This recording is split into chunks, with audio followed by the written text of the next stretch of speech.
Hello everyone, welcome to my channel Teesta kitchen. आज हम लोग चॉकलेट मूस केक बनाएंगे। ये झटपट बन जाने वाली बड़ी इजी रेसिपी है। अगर आपको मेरी रेसिपी अच्छी लगे तो प्लीज़ वीडियो को लाइक और चैनल को सब्सक्राइब कीजिए।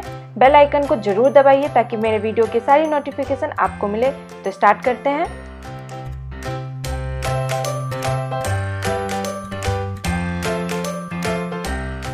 मूस केक आज हम ओरियो बिस्किट से बनाएंगे। तो मैंने ओरियो बिस्किट लिया है, ये छोटा वाला 2 पैकेट है। इसे हमें ग्राइंड करना है, तो हम इसे क्रीम के साथ ग्राइंड करेंगे। इसे जार में छोटा छोटा तोड़ के डाल देंगे और इसका हम पाउडर बना लेंगे। देखिए मैंने पाउडर बना लिया है। इसे एक बोल में निकाल लेंगे। अब हमें एक और बोल लेना है और इसमें 2/3 हिस्सा हम निकाल लेंगे। ये जो 1/3 हिस्सा है इसे हम साइड में रख लेते हैं। अब 2/3 वाले में हम 2 टीस्पून मेल्टेड बटर डालेंगे। इसे अच्छे से मिक्स कर लेंगे। इसे अच्छे से मिक्स करने के बाद मैं मूस कप ले रही हूँ। अगर आपके पास नहीं है तो आप किसी भी कांच का ग्लास या फिर कप में भी बना सकते हैं। हमने जो मिक्सचर तैयार किया था वो एक चम्मच सब में डाल देंगे। यहाँ पे बच गया है तो मैं एक और मूस कप ले रही हूँ। अब हम स्पून की मदद से इसे अच्छे से दबाएंगे और इवन करने की कोशिश करेंगे।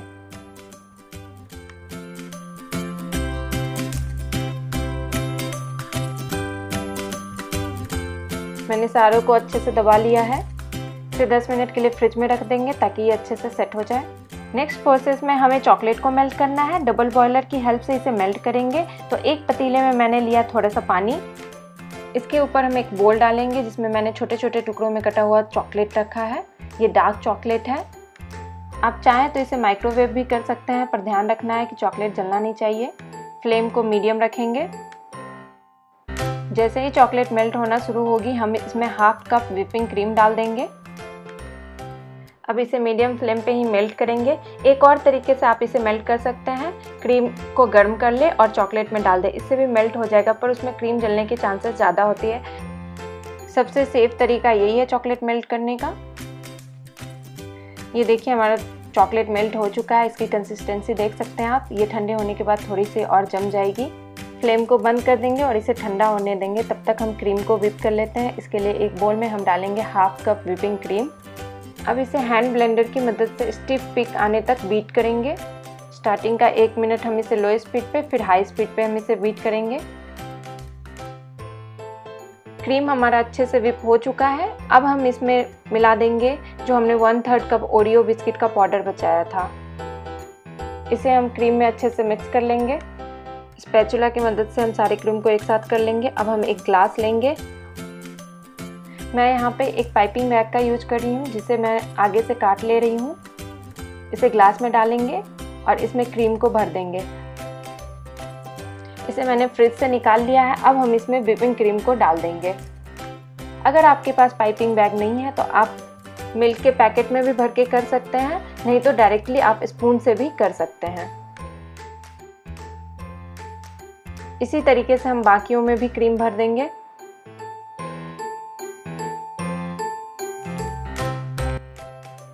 स्पून की मदद से हम क्रीम को थोड़ा सा इवन कर लेंगे।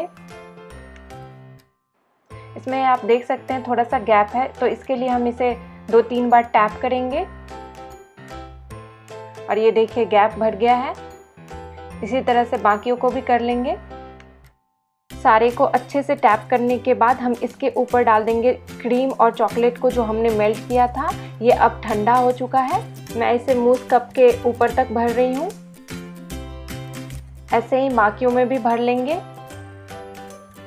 अब इसे हम लगभग 1 घंटे के लिए फ्रिज में रख देंगे। फिर मैंने 3 ओरियो बिस्किट लिया है। इसे मैं डेकोरेशन के लिए यूज करूँगी। इसे मैं बीच से काट ले रही हूँ। इसे हल्के हाथों से एकदम जेंटली काटना है, नहीं तो ये टूट जाएगा। ऐसे ही मैंने तीनों को काट लिया है। 1 घंटा हो गया है, मैंने इसे फ्रिज से बाहर निकाल लिया है। अब हम इसके ऊपर जो हमने बिस्किट काट के रखा था उसे लगा देंगे। इससे ये देखने में काफ़ी खूबसूरत लगेगा। आप इसे एक बार ज़रूर ट्राई करें और अपना एक्सपीरियंस मेरे साथ शेयर करें कमेंट बॉक्स में। तो मिलते हैं नेक्स्ट वीडियो में नई रेसिपी के साथ। तब तक के लिए बाय।